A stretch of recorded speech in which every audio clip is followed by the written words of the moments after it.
Eh bien, salut à tous les amis, c'est Amnez. J'espère que vous allez bien. Moi, pour ma part, ça va nickel. Donc aujourd'hui, les amis, on se retrouve pour une nouvelle vidéo sur, comme vous l'avez vu à l'image, les Camponotus maculatus yellow du Kenya. Donc pour elles, ça se porte vraiment bien, comme on peut le voir. Elles ont déjà bien évolué. Donc elles ont investi 2 tubes. Donc on va aller voir ça de plus près. Donc dans le tube de la reine, donc le premier tube que je leur avais mis, elles ont un peu sali. Donc on peut se rendre compte qu'il y a pas mal d'ouvrières. Du couvain, on a même une belle grappe là, en dessous de la reine. Franchement, elle évolue vraiment bien. Donc si vous vous souvenez, ça fait 6 mois aujourd'hui que je l'ai reçue. Donc au début, elle avait, il me semble, 7 ou 8 ouvrières. Ce qui était déjà pas mal quand je l'ai reçue. Et suite à ça, je leur ai fait une diapose, une petite diapose d'1 mois et demi, il me semble. Avant que ça reparte de plus belle. Et depuis, bah là, on se retrouve avec à peu près une trentaine d'ouvrières, je dirais. Pas facile à compter, hein, comme vous voyez, ça bouge tout le temps dans tous les sens. Donc, je peux pas être précis, mais en tout cas, il y a au moins 30 ouvrières. Donc, pour nous dire bonjour, un petit trophalaxie royal avec la reine, donc un petit échange de liquide sucré pour ceux qui ne savent pas ce que ça veut dire. Et c'est juste toujours magnifique à regarder. En tout cas, voilà, cette espèce, comme vous le savez, c'est l'une de mes espèces préférées, hein, avec leur magnifique couleur, leur petite tache noire sur le gastre, et la reine noire avec les taches jaunes. C'est incroyable. Franchement, une espèce magnifique qui évolue super bien. Donc bien sûr, comme elle vient du Kenya, ça se trouve bien sûr en Afrique. Donc c'est une espèce qui demande pas mal de chaleur. Donc si vous en prenez, moi je vous conseille de bien les chauffer. Parce que sinon, bah, si elles sont à 20 degrés, hein, pour eux c'est une diapose. Hein. Donc mettez-les minimum 26, 27, voire jusqu'à 30 degrés. Si vous voulez que ça se développe à fond. Donc, moi pour l'instant elles sont à 28 degrés. Donc même pas chauffé, hein, c'est ce que la température qui fait dans ma pièce. Avec cette chaleur qu'on a en ce moment. Mais du coup, bah, ça évolue de fou. Hein. Vous voyez encore le couvain là. Encore, ça c'est qu'une petite partie du couvain. Donc de la larve, de l'œuf et un peu de cocon. Donc elles ont déplacé le reste ici dans le deuxième tube. Là on peut voir une grosse masse de cocon. Ce qui fait vraiment plaisir. J'en ai même remarqué un qui est un peu plus gros. Donc peut-être le premier major. Mais là... je pense pas qu'on le verra, il est en dessous. Mais en tout cas, ça fait plaisir. Sinon, comme je vous disais, la reine, elle ne chôme pas. Elle est en pleine forme. Regardez-moi un petit peu ces grappes d'œufs qu'on a là. On en a 2 ici. Et une autre que je vous montrerai après dans le tube où il y a la reine.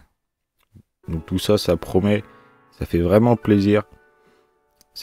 Franchement, c'est une espèce que j'affectionne. Donc ça me fait plaisir de la réussir. Donc vous voyez ce couvain qui est juste exceptionnel. Hein. Pour une trentaine d'ouvrières, ça fait vraiment beaucoup de couvain. Et on a, comme je vous disais, voilà, 30 ouvrières, ce qui est déjà pas mal. Hein, en 6 mois de temps, depuis que je l'avais reçu, il y en avait 8. J'ai fait une diapose d'1 mois et demi, donc vous comptez, hein, il y a quoi, même pas 4 mois de développement. Et on a déjà tout ça. C'est juste incroyable. C'est une espèce vraiment qui se développe super vite, magnifique à regarder, belles interactions, comme c'est une espèce assez agressive. Dès que je leur mets à manger dans l'aire de chasse, bah, elles sautent dessus hein, directement. Et ça, c'est vraiment cool. Donc je vous disais, vous l'avez vu, la petite grappe d'œuf qui est en dessous de la reine là. Voilà, 3 belles grappes d'œufs comme ça là, ça promet.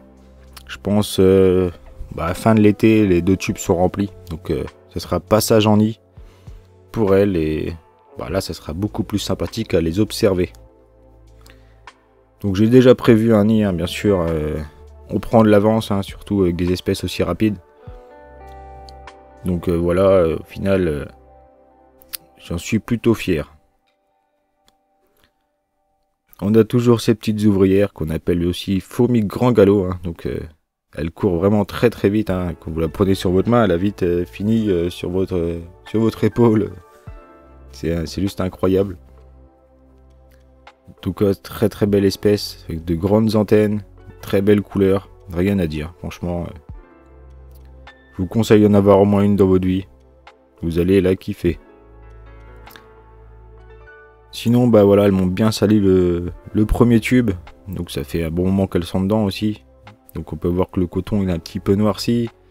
Que le tube aussi au niveau du coton. Bon après ça c'est pas grave, hein, c'est des fourmis, hein, c'est normal, c'est pas propre des fourmis. Mais en tout cas voilà. Hein. Là je vous ai dit, voilà, la petite grappe d'œuf là qu'une ouvrière a dans les mandibules. Elle est déjà magnifique. Peut-être une dizaine d'œufs là-dedans, plus les 2 autres grappes d'œufs dans l'autre tube. Plus là toutes les larves, les cocons qu'il y a en plus. Je vous dis ça va très très vite se remplir et ça c'est vraiment cool. Une espèce vraiment magnifique qui évolue super bien. Qui fait des très belles interactions avec leurs antennes. Tout le temps des trophalaxies, comme vous voyez, il y en a encore une. C'est juste magnifique à regarder.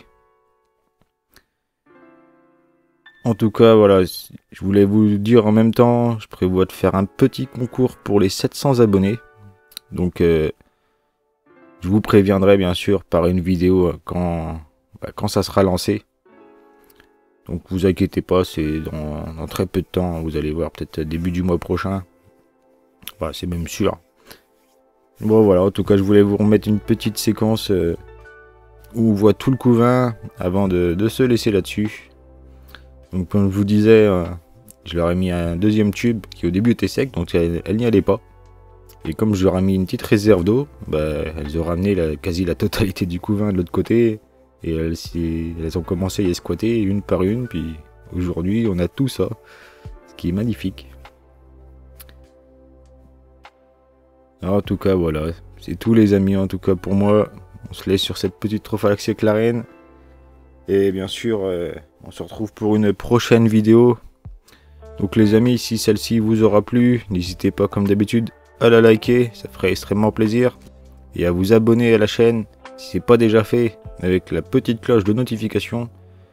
Comme ça, vous ne ratez aucune des prochaines vidéos. Allez les amis, nous on se laisse là-dessus. C'était Amnez. Ciao, ciao.